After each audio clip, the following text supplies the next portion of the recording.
Good morning, good morning, good morning. Great day to be a Bronco. Folks, I want to start by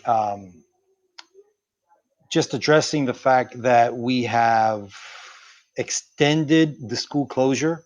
I'm sure most of you got a notice from the superintendent that based on the recommendation of the governor, we are extending our school closure to May 1st in an effort to, have social distancing impact positively the way that the coronavirus is infecting or being spread.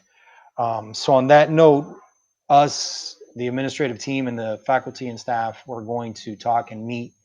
We'll have a faculty meeting and we'll get together and we'll talk and we'll implement phase two of our non-traditional instructional days. Phase two of our plan. Phase one, we sent out a email to all the student emails and all the parent emails that we have on file with an outline of what our plan looks like. I'm going to speak about that here in a second. But first, I want to make sure that you understand, guys, the number one way that we're going to communicate with you is through your student email.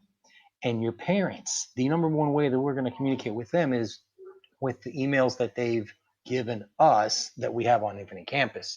So if we need to update their email information, please have them notify us. Ms. King will update in Infinite Campus all their email information so that we can be constantly communicating and sending information out. Since we're not going to see you on a daily basis like we normally would, we need to make sure that we have that constant flow of communication. I want to draw your attention to the screen.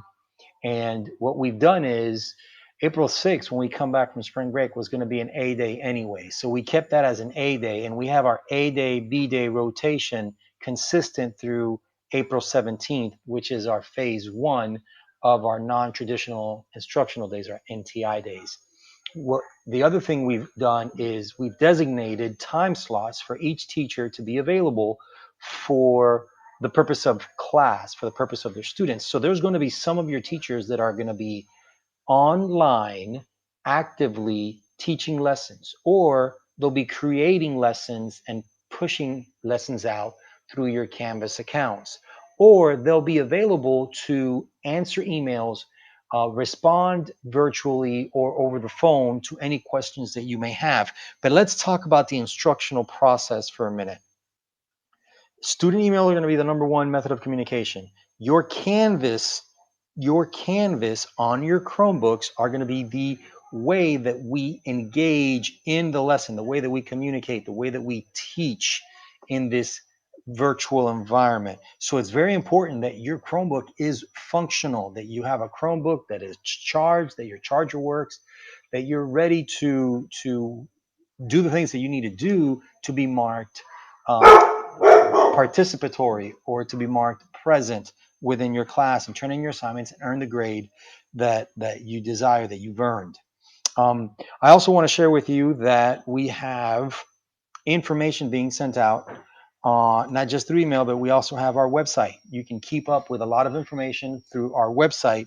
You can keep up with a lot of information through our Facebook and the FDHS Twitter account. The library is also a great resource for you. You can check out ebooks.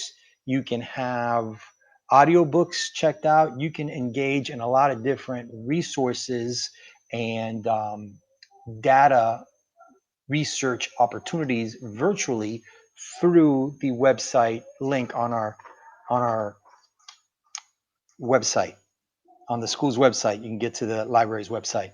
I want to encourage you, since we're not going to be together for a couple of weeks till about May 1st, we're not going to have advisory. So I want to encourage you to use your student email and the password for Mastery Prep to get on Mastery Prep and to keep working on your ACT prep. Work on those areas of growth. Figure out the questions you got wrong and try to do the tutorials on those questions. The password for Mastery Prep is capital M, Mastery Prep 789 exclamation point.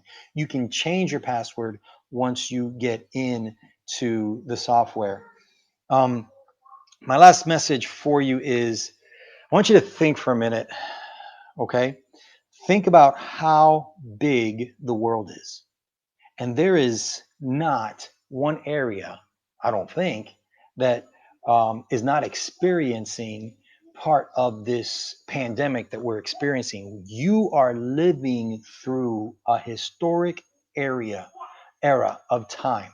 This is something that is going to be in your history books. It's something that your future generations will study and ask you, what was it like? How did and so your perspective is going to be essential. My my 5-year-old Macho asked me the other day, "Hey daddy, are there heroes in real life?" He's into Spider-Man. And I thought about the question for a while, but the truth is, yes, yes, there are heroes in real life. And right now, those are the individuals that are stepping up and making a difference. So my hat's off to the nurses, the doctors, the healthcare providers, all the folks that are helping with this pandemic. Little things, helping a neighbor, helping eh, everything, everything counts right now. I'm Lester Diaz, your principal, and it is an honor and a privilege to serve you in this capacity.